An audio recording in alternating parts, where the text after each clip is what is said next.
is the new radio.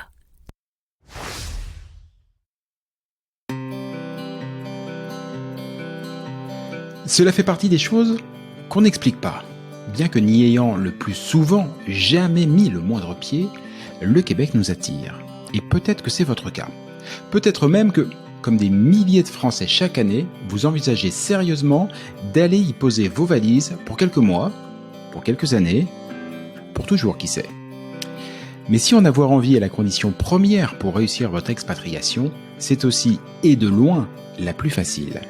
Quelles études, quel travail, quelle région, quelles écoles, quelle durée, quid de la santé, quid de ma retraite, quels seront vos droits, mais aussi quels seront vos devoirs.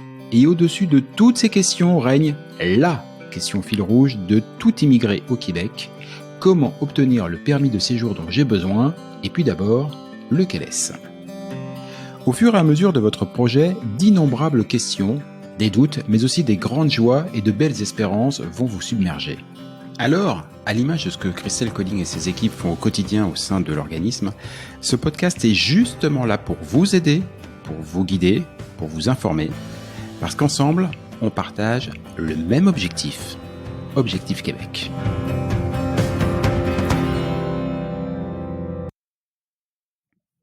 Salut à tous, Objectif Québec, le podcast, épisode 45.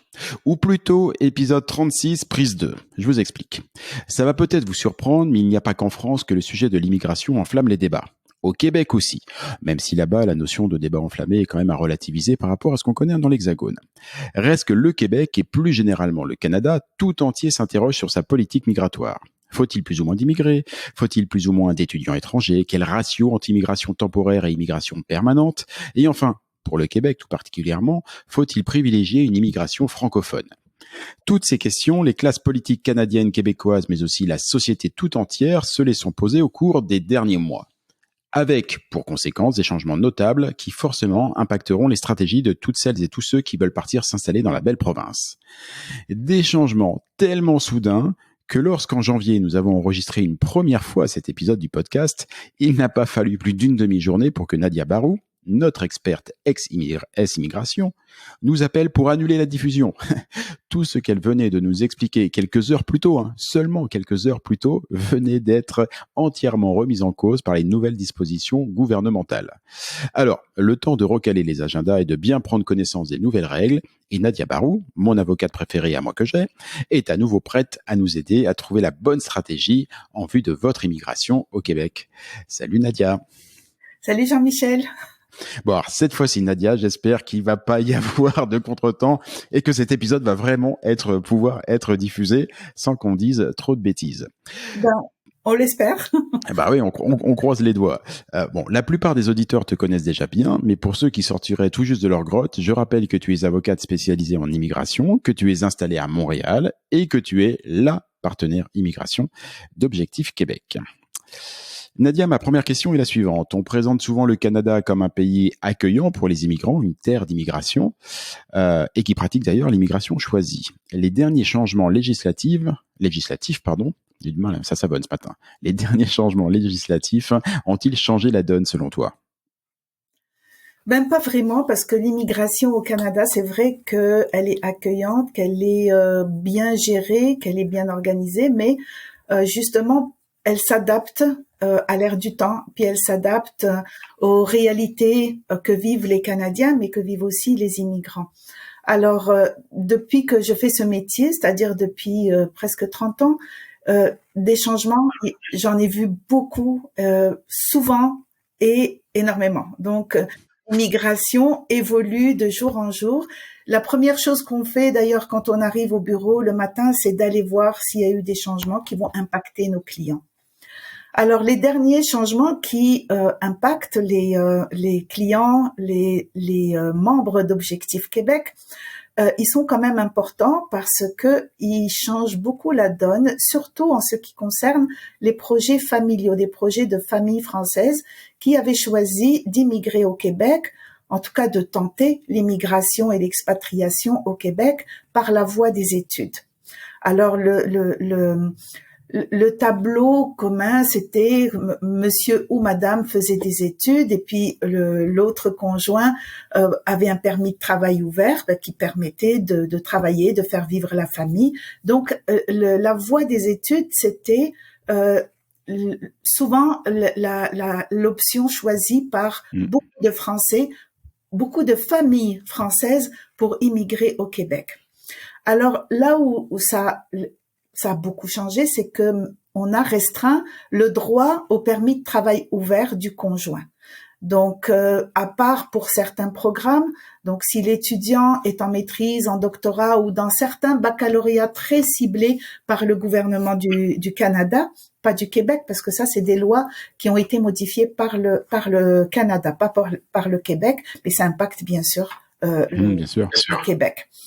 Alors donc, ce qui a changé maintenant, c'est que la plupart des étudiants ne permettent pas à leurs conjoints d'obtenir un permis de travail ouvert, et ça change beaucoup la donne pour certaines familles qui ont besoin d'un revenu pour pouvoir vivre et subsister. Alors moi je dis toujours ne renoncez pas à ce projet. À la limite, vous pouvez le reporter, mais ne le renoncez pas. Les Français ont déjà bénéficient déjà de beaucoup d'avantages par rapport aux autres immigrants. Les Français ne payent pas des frais de scolarité dans la plupart des programmes. Par exemple, je donne l'exemple d'un DEP, diplôme d'études professionnelles en informatique, ça coûte 200-300 $ pour un Français. Pour quelqu'un qui n'est pas français, pour un Belge, un Suisse, un Italien, c'est du 26 000 $, 27 000 $. Wow. C'est déjà un beau cadeau qu'on fait aux Français et c'est pas négligeable. Alors nous, ce qu'on conseille maintenant à nos clients, c'est d'envisager, alors si bien sûr ils sont pas admissibles à une maîtrise ou un doctorat, ou s'ils sont pas intéressés par les programmes de baccalauréat qui sont mis en avant, ben je conseillerais aux couples de faire une demande de permis d'études tous les deux. Monsieur, madame, ou madame, monsieur, donc de venir avec un permis d'études, parce que c'est ça qui va leur permettre d'arriver rapidement et de travailler aussi, parce que ce qui a aussi changé, c'est que la limite de 20 heures de travail par semaine pour les étudiants va passer à 24 heures par semaine au mois de septembre.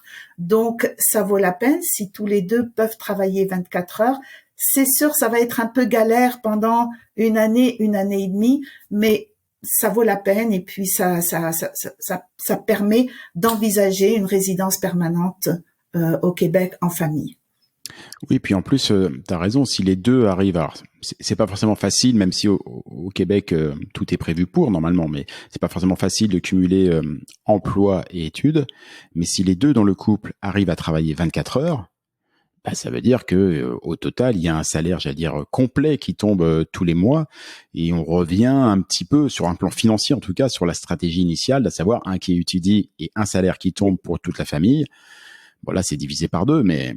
Et puis on a regardé des stratégies avec Objectif Québec. Alors il y a des programmes qui sont courts, donc je donne un exemple, mais l'inverse est possible. Imaginons, madame fait un diplôme admissible après à la résidence permanente, un diplôme, je parle un exemple, diplôme DEP 1800 heures, qui permet après d'avoir un permis de travail post-diplôme de 3 ans et d'accéder directement à une résidence permanente juste par le fait d'avoir obtenu ce diplôme.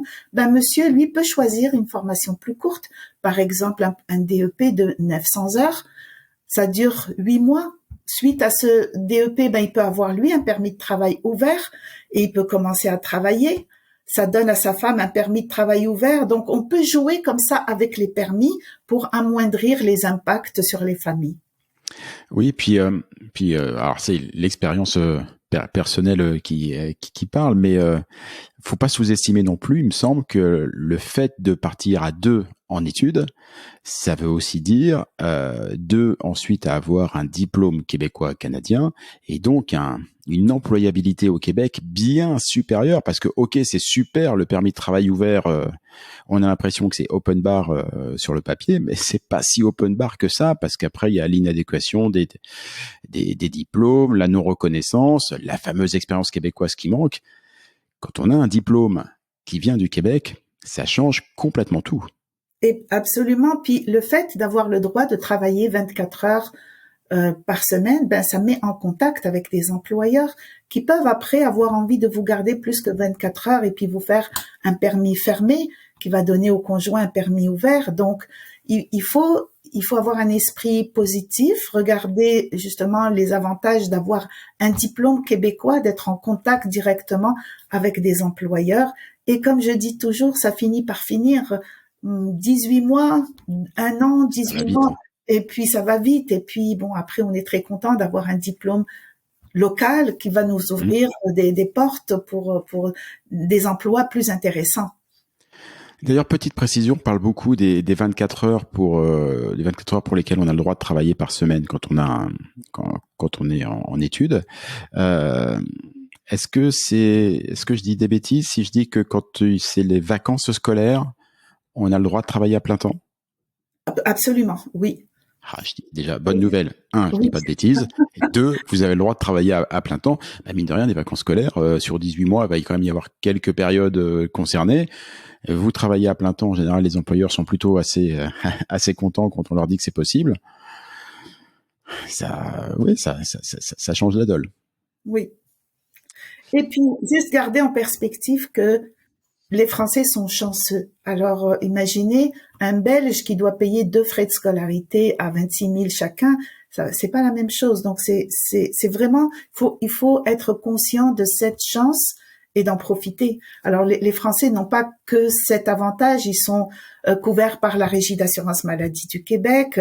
Leurs enfants peuvent aller à l'école sans frais. Donc, il y a vraiment beaucoup d'avantages et il faut focuser justement sur ces avantages plutôt que sur les inconvénients qui viennent d'être établis. Oui, surtout qu'en plus, tel que tu les présentes, en tout cas après, Nadia, je commence à te connaître un petit peu, tu es toujours hyper positive et tu n'as toujours que des solutions. Mais ce que tu nous présentes là, j'ai un peu l'impression de dire, c'est que oui, au départ, on a l'impression que, oh là là, changement de stratégie, c'est, excusez-moi le terme, mais c'est le bordel pour ma famille.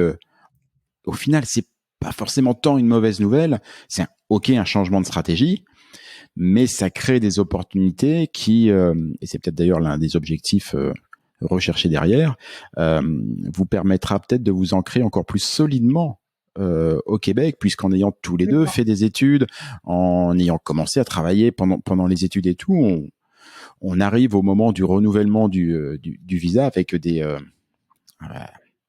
avec quelque chose, un parcours vraiment solide. Donc oui, c'est différent, mais ça n'est pas forcément moins durable. Hein. C'est vrai, oui. Tu disais tout à l'heure, quand tu arrives le matin avec ton équipe au bureau, la première chose que tu fais, c'est de regarder s'il n'y a pas eu des changements dans les réglementations et ainsi de suite.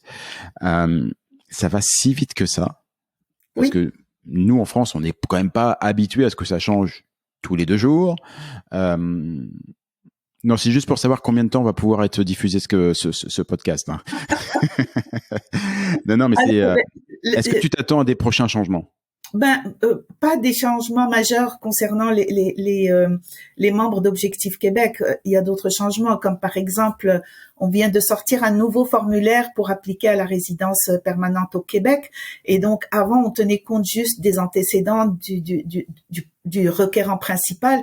Maintenant, on va fouiller aussi dans la vie du conjoint. Est-ce qu'il a toujours été légal au Québec? Est-ce qu'il n'a pas, à un moment donné, manqué à ses obligations? Est-ce qu'à un moment donné, il n'a pas respecté les obligations, les conditions de son permis?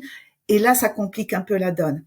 Il y a des changements aussi qui passent un peu en catimini puis qu'il faut creuser pour aller les chercher. Par exemple, quelqu'un qui fait une demande dans le programme de l'expérience québécoise après avoir obtenu son diplôme, et maintenant il y a une petite phrase dans laquelle il est indiqué: si vous avez exploité en tout ou en partie une entreprise, vous n'êtes plus admissible à ce programme.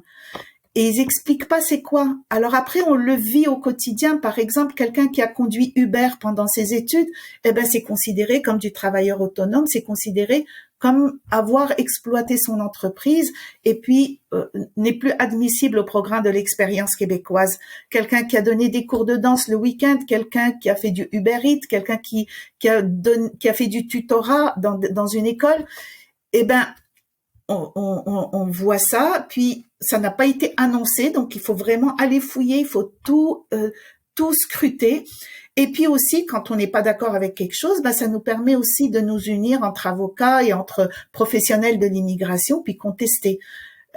Mais c'est un droit qui est le droit de l'immigration, c'est un droit très dynamique, qui change tout le temps, qui s'adapte aux besoins du Québec, aux besoins du Canada, parce que en fait, une immigration, c'est pour combler des besoins du pays qui accueille. C'est pas pour faire plaisir aux personnes qui décident d'immigrer. Alors, une fois qu'ils sont au Québec, ben, le Québec essaye d'en prendre soin, mais avant qu'ils arrivent, ben, il faut qu'ils répondent aux besoins du pays. Eh bien, vous qui nous écoutez, vous avez quand même beaucoup de chance. Vous avez beaucoup de chance d'être français pour émigrer au Québec. Nadia vous l'a expliqué, c'est plutôt une bonne coche. Et puis vous avez beaucoup de chance de pouvoir être accompagné par quelqu'un comme Nadia, parce que vous le voyez, ça change un petit poil beaucoup tout le temps. J'ai juste une dernière précision. Alors je connais ta réponse. En plus, t'es avocate, donc elle coule de source. Mais ceci dit, je traîne un petit peu sur les réseaux et je vois un peu comment les gens ont commencé à réagir suite aux dernières annonces justement de cette modification et le fait que le conjoint n'aurait plus de permis de travail ouvert. J'ai vu passer ici et là des gens qui disaient bon allez, c'est pas grave, je vais venir en tant que touriste et comme ça j'ai 6 mois et puis je vais me débrouiller pendant les 6 mois, je vais travailler un peu à droite et à gauche et puis je vais voir ce que ça donne. On le conseille pas, non? Pas du tout. Ça peut être fatal, vraiment. Alors parce que si on est pris à travailler sans permis, ben c'est illégal et puis on risque une interdiction de territoire qui peut aller jusqu'à 1 an, 2 ans. Donc vraiment, ce n'est pas quelque chose à conseiller. Ouais, ça vous bloque toutes les perspectives. Ouais. Faites les choses proprement, faites-vous accompagner par des gens qui savent, par toute une équipe, celle d'Objectif Québec, qui est là pour vous aider et vous aider à trouver la bonne stratégie. Et puis surtout, persévérer. Vous l'avez vu avec Nadia. Il n'y a pas de problème qu'une absence de solution ne puisse résoudre. Je vous laisse méditer là-dessus. Mais en tout cas, le projet, vous pouvez le continuer, juste l'adapter. Vous verrez, il n'en sera encore que plus beau. Nadia, je te remercie énormément et puis on se reparle au prochain changement. Parfait, merci. Merci beaucoup, Jean-Michel. À bientôt. À bientôt, ciao.